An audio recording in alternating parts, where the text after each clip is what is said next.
Hi everyone, I'm Bia and welcome back to Kardec Reading for Teens. So last week we left off reading in the Gospel according to Spiritism, and we finished reading the section 2 of the introduction. And again, we talked about how this is a very long introduction, so we'll be on the introduction for a while, but it is really important because it gives us the background information that we need to better understand the actual messages brought to us in this book. So although we want to skip through the introduction, it is really important. And the section that we're starting off today, the third section of the Gospel according to Spiritism, this part down here, historical facts, I find this part also really important for us because our society is much different than it was at the time of Jesus, right?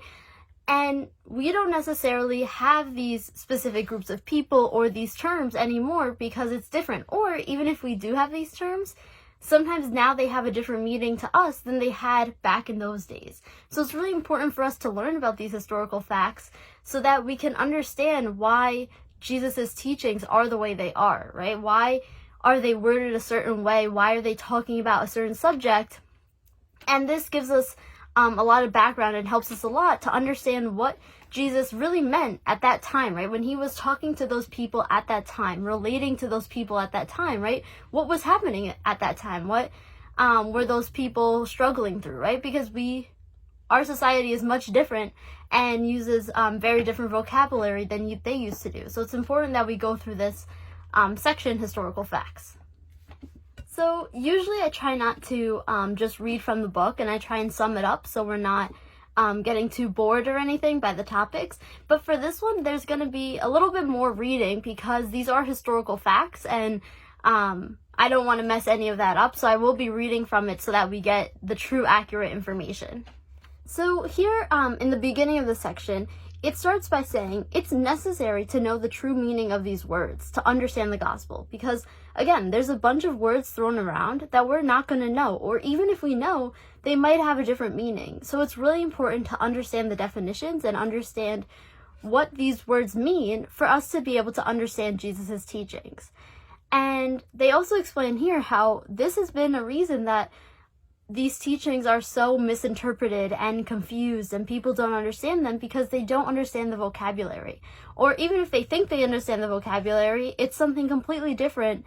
The word means something completely different to us now than it did in the past. So this part's really important for us to sort through those words and get a little bit of background, so when they come up in future, in the future messages and reading in the rest of this book, we can better understand what Jesus really meant in those sections and with those words. And it also says that once we have this full meaning and this full understanding, it makes much more sense than what before seemed strange, right? Why is Jesus saying this? What does that mean? Why is he talking about this specifically? But once we get this background information, it becomes a lot easier to understand these teachings and understand why they're being said the way they are. So the first word that they bring to us is the word Samaritans.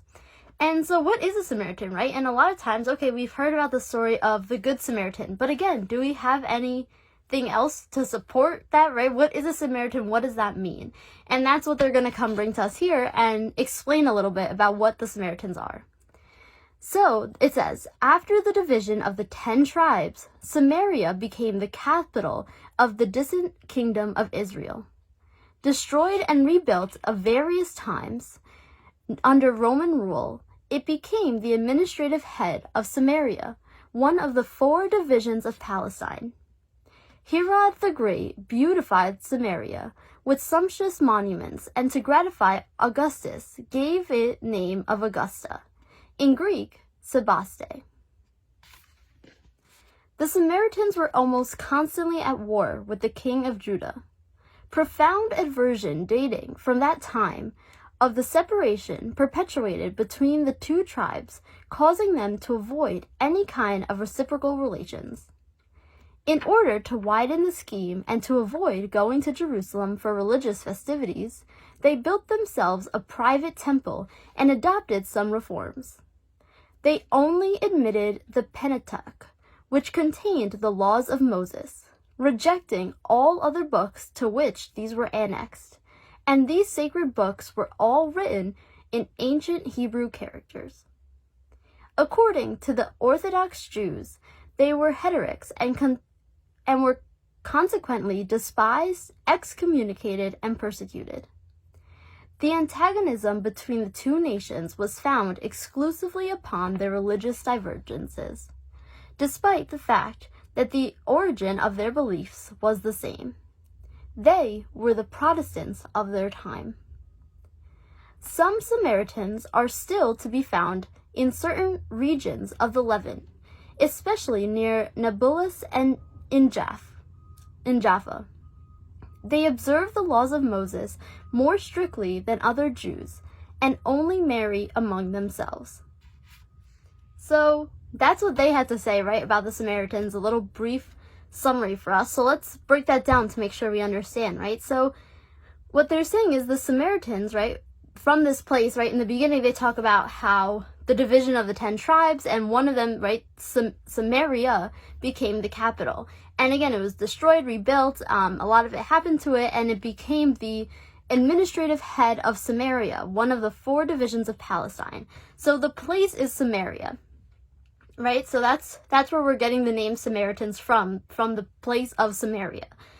And it says that the Samaritans, so the people from Samaria, were almost constantly at war.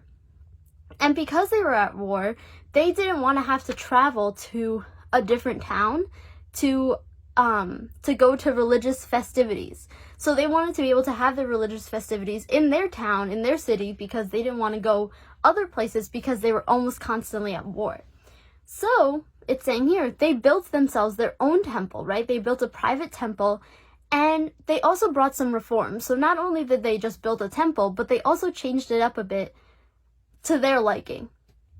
So they said that the only thing they had there was the laws of Moses, and any other books and any other teachings they disregarded, right? So they were only focusing on the laws of Moses, while these other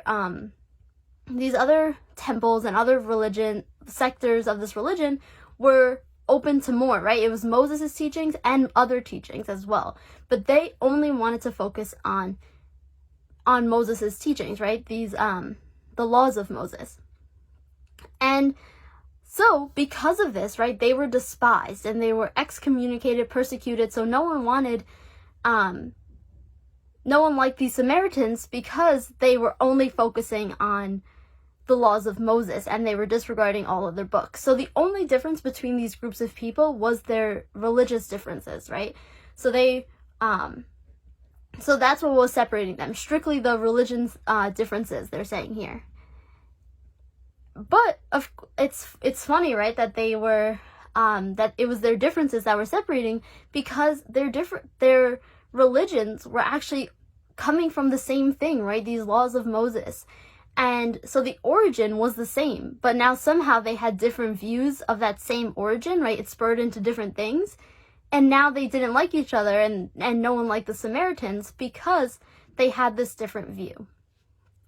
And this is important for us to help us understand that these were the Protestants of their time. So the Protestants are a separation from the Roman Catholic Church. So they're kind of comparing that, the Samaritans to the Protestants, right? That the Samaritans are like a section that broke off from the main churches of that time. And that's why they were, and again, they were looked down upon and despised and persecuted because they broke off from what everyone else was doing and they started believing in something else. And again, it's funny because at the origin, it's the same, right? They're still looking at the same fundamental principles, but just because it branched off into two different sections, 2 different types, then the people hated that, right? They hated that change in what they believed in. So that's why they despised the Samaritans. So that gives us some background on the Samaritans and what that means to be a Samaritan, right? And that'll help us a lot when we're reading about this, and we hear the word Samaritan, we'll know a little background about what it actually means to be a Samaritan. So now the next word that they bring to us is Nazarites. The name given in olden times to Jews who took the vow, either temporary or perpetually, to remain in perfect purity. They promised to observe chastity, abstain from alcoholic drinks, and not to cut their hair.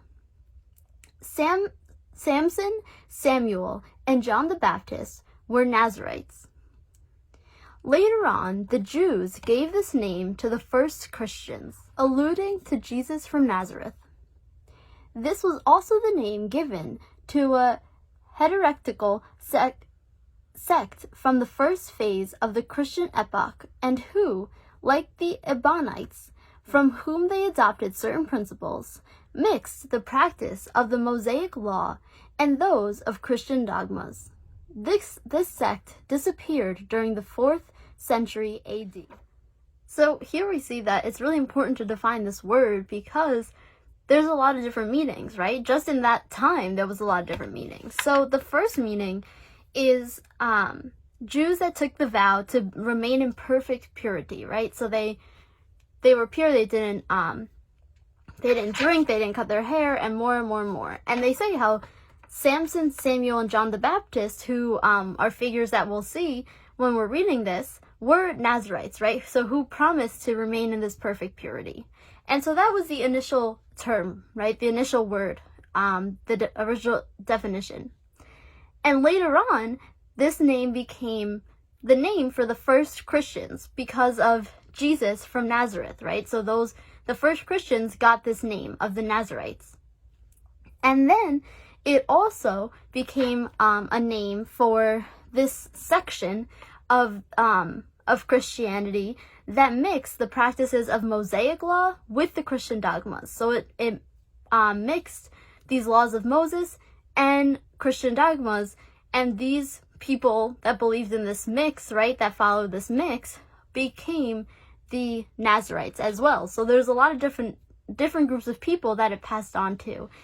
And unlike the Samaritans that we saw, that they can still be found, sections of the Samaritans can still be found today, this group, this Nazarites group, disappeared during the 4th century AD. So they are no longer around. So today we wouldn't know that word because we don't have that distinguished group anymore. So it's important that we know these words because we don't have that today, right? We don't have that group of people today that would make this a common word that we know. So it's important that they are providing this for us. And now another word that they bring to us is publicans or publicans. In ancient Rome, this was the name given to those who rented out the collection of public taxes and all kinds of income, either in Rome itself or in other parts of the empire. They were like the general collectors and auctioneers of taxes in the ancient system in France, which still exists in some regions. So already, right, we're seeing that, okay, they're the tax collectors, so people probably didn't really like them that much. And one thing that I wanted to note is that when it says that it still exists in some regions today, they said that when this book was written, the Gospel According to Spiritism, so in 1865, this still existed. So not exactly today in 2020, but in 1865, this still existed in some sections. In some regions, they still had this system.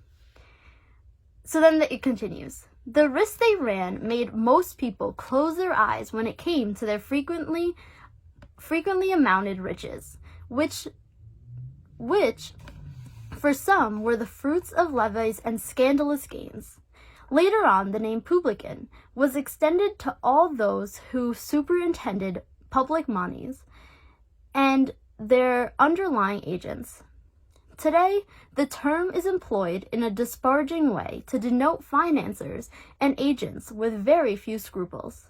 It is said, as greedy as a publican, or as rich as a publican, referring to their ill-gotten gains. So, these people who were the tax collectors, not only were they taking money from the people, but they were gaining money, right? They were using this money for themselves that they were getting. So they were super rich and greedy, right? They're just getting these gains for no reason. They're just taking it from other people and becoming rich off of that. So again, we can see that they were very disliked, obviously. And even today, they have this phrase like "as greedy as a publican" or "as rich as a publican" to denote people that are scamming you, right? Taking money from you, financiers or agents that are really just taking money from people and becoming rich themselves, and just getting money in a scandalous or not correct way. And so that still is a term that's used today, but like not in the literal sense. So now people use it as a reference to refer to that group of people, but at this time, these people were genuinely called that, right? This group of people were called the publicans. And then it continues. During Roman rule, the question of taxes was what Jews found most difficult to accept, causing great irritation among them.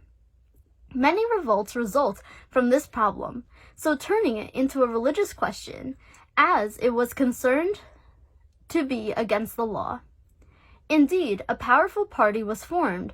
At the front was put a certain citizen named Judah the Galate, whose objective was to abolish all taxes. The Jews despised the taxes, and all those entrusted with collecting them. Hence sprang up the aversion towards the publicans of all categories, among whom could be found many people of esteem, but who, due to their function, were despised together with whomever they kept with them. Prominent Jews considered it a compromise to have any personal relation with these people. So again, they're saying how, right, the Jews despise these people because they were just, the people were getting taxed, right, for no reason, it seemed to them, just for other people to get rich off of them. So no one liked these publicans, and again, being in a personal relationship with those people was a big compromise and very looked down upon. So, and as they say here, Jews found most difficult to accept the taxes, right? The question of the taxes. So that's why when we're reading through the Gospel of, according to Spiritism, when we're reading Jesus' teachings, a lot of teachings might be revolved around this tax, or might have examples, or it might just refer back to it, and because he was putting his teachings in simple terms, right, for the people of the time. And one of their biggest irritations and their biggest difficulties were these taxes. So we might see a lot of examples bringing up these taxes and these publicans, and Jesus' teachings revolved kind of around how to deal in that situation, because that was a big concern for the people at the time. So that makes a little more sense to why Jesus would be referring to those things, right? Not because he's just trying to single out tax collectors, but because that was what the people at the time needed help with. So that's why we might see that come up. So as we've seen from these three words, it's super important for us to get a little background information so we can better understand this book and all of Jesus' teaching. So it's really important. And even when we're reading the book, if there's a word that we stumble across that we don't know, it's important that we go look it up, find the definition, because that'll help us a lot, right? To know what that word really means instead of just skipping over it and moving on. Because we can finish reading this book and not understand a thing, but our goal is to read the book and understand it along the way. And of course, we're not going to understand everything, especially not the first time around. So this is just a basis to start our education, right? Our learning on this book. But eventually we'll start getting it. But we want to make sure that we're reading to understand, not just reading blindly, right? So that's where we'll leave off this week, and next week we'll continue on that third section, and there's more definitions, more words for us to go over and get a better understanding. So we'll finish that off next week. If you guys have any questions, comments, concerns, anything at all, feel free to email me at kardecreadyforteens@gmail.com, and I'll get back to you right away. I'm Bia, and this has been Kardec Created for Teens. Thank you all for watching!